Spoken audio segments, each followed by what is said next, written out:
people have these days very different employment structures. Some people are on contracts, some people are casual, part-time, agency work, all those sort of things. What do banks or lenders look for? I know it's very broad. It's a very open question. Yeah, okay. What's a few of the basics? So there's always an exception to every rule. So okay, we're finished then. So let's start with someone who's self-employed. Yes, the extra hoops. Yes. Yeah, so self-employed, as a general rule, they want to see you've been in business for 2 years. They want to see 2 years tax return. ABN is more than 2 years old. Mm-hmm. However, there are some lenders that will look at ABN 1 year, tax return 1 year. Okay. Then there are others that will say, okay, you're self-employed. You haven't been self-employed quite 12 months, but I can see you've worked in the industry for 20 years prior and you've just decided to start a business up in what you've been doing for 20 years.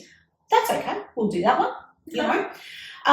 So the old school thought was, I had to wait till I had 2 years tax return is not necessarily the case. Okay. So, so if someone is self-employed and they want to look at, buying, we can definitely have a look to see what options are out there. There's also, different banks will assess their income differently, and obviously there's multiple different structures for self-employed. There's company, there's trust, there's sole trader, there's partnerships, and of course every lender calculates it differently. Every lender will look at different add-backs differently. So, okay, what's an add-back? I'm speaking jargon. Keep it simple. So things like depreciation. So depreciation is not an actual real dollar cash expense. It's a paper expense, right? So the bank will add that back. Okay. Right. So also interest on a loan. If you've got a loan that you're refinancing, you can add that interest back because you're not going to be continuing to pay that interest because you're refinancing it. Or maybe there was an instant tax write-off, a one-off expense. So they're add backs. So that's the kind of add backs. So that's self-employed. Then you've got full-time and part-timers. There's some lenders that want you to wait 3 months, some lenders that want you to wait 6 months. There are lenders now that will do 1 day. There are lenders that will say 1 day or one payslip. No, not even. Seriously? So you've got a contract to start a new job, and you start in 2 weeks. Show us your contract. That's it. We'll go off that. Generally you have to. Contract, So generally you have to have been working in that industry, and you've just moved on to another job, better paying job, whatever. And by the time that loan settles, you're going to have had a payslip. They may say we want to see one payslip before we settle on it, or before we give you an unconditional offer. Because I have had that where buyers have needed to have 1 or 2 pays, like everything's approved, but then they've had to have time it so that their finance clause date was after a pay, they were getting paid fortnightly, and they just needed to plot as soon as they sent through a pay slip, that it was just going to be stamped and So that would be the general rule, but there are some who say, no, that's okay, as long as we've got an employment contract and we know you're starting, that's fine. There are other things that come into play, like the loan-to-value ratio. If it's a low LVR, then it's less of a risk. So the bank's going, okay, that's fine. Now so that's full-time and part-time. If you're casual, general rule is they want you to be there 12 months. There are others that will be 6 months. Then there are others, another exception to the rule, where it could be they may consider it less than 6 months if it's a particular industry that's in high demand. So right now it's it's nurses, any emergency workers, and also NDIS or disability workers. They're screaming out for those people. So often those types of jobs will have 2 jobs. They'll have, maybe they'll have a part-time job and then a casual one that pick up extra shifts. And they do have the capacity to work as much as they actually want or need. because there's so many vacancies around and shifts to be picked up at any given time. Yeah, that makes sense. Yeah. So it depends on the industry that they're in. So it's really hard to answer that question with the banks want to see this. No, because it depends. Yeah, it depends on their type of work. It depends on how long have they been in the industry. It depends on what industry. And what industry. It depends on the loan to value ratio. It also depends on the co-borrower too. So how reliant are we on this second income, this second applicant? So there's lots of little pieces to the puzzle that we have to look at. Yeah, nuances. Yes, absolutely. No, it makes sense. But it also all just makes it sound like an absolute minefield. Oh, I know. This is my job. To my world.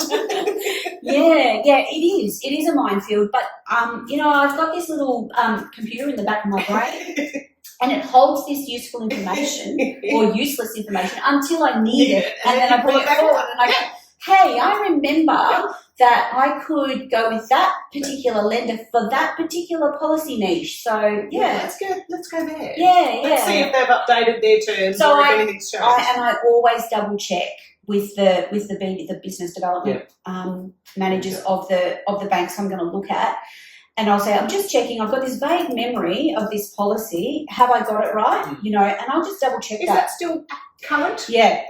So I just make sure that and that's the other thing too. So the fact that you've got direct human contact at each of these lenders that you can speed dial hotline before you go and enact anything that's going to potentially cause a flag if that's not the right place for that loan to go. That's right. Yeah. You don't push the green button on it. You go, okay, thank you, bye. Yeah, so that just means no inquiry on the credit report, right? So, I'll go to a particular lender and I'll say, hey, I think you had this policy a couple of years ago. Do you still have it? And they're like, no, don't have it. So, okay, thank you. Yeah, thanks for that. This call did not happen. We just dodged the bullet. But I have regular catch-ups with my BDMs as well. And, because it is really hard to remember all the policy and all of the niches of all of the different lenders. So I'm regularly getting updates, regularly get emails, regularly have visits from the BDM, just giving us a refresher on what's happening and what they're doing and what they're doing differently to somebody else. So it's really good. Because I am hearing there's a few off the books kind of creativity. Look, banks are only making money when they're lending money. So they want to lend money. They also have an obligation, but they're also a little bit hand behind the back sometimes with the buffers and with the regulations that have been applied, that I won't even go into the argument of may or may not be needed at the moment. But anyway, but they also are trying to make themselves attractive to potential borrowers. Yeah, they're trying to find creative ways that they can lend money. They want to lend money, right? So one of those things that I've noticed change in the last 12 to 18 months is that a lot of lenders now are allowing, companies people will pay themselves a wage from their company and they pay it on a regular basis, weekly, fortnightly, monthly, whatever it is. A lot of the lenders are now saying, okay, if you're getting a wage from your company, all we want to see is that you've been doing that for 6 months. So we'll get a current income statement from MyGov to show that that's legit. That's it. We don't want to see your tax returns behind the scenes. We just want to see the cases. Because if you've been able to pay yourself a wage, clearly you're doing okay. Yeah. Well, you should be. So it actually helps because sometimes the tax returns, because accountants are wonderfully creative, that they can create tax returns that give brokers a bit of a headache because it's difficult for us. And this is always the thing too. So quite often I'll say to self-employed people when they're looking to move or buy or sell or do whatever they're doing, anything in real estate, I go to them, okay, word to the wise. You cannot have your cake and eat it too. Yes, you're trying to minimise the amount of tax that you pay. That's one of the reasons, one of the side perks and perks of a business. However, if you then want to lend money, you have to pay the piper at some point. So it's just the reality of it. It's like back in the day, buying or selling a retail business.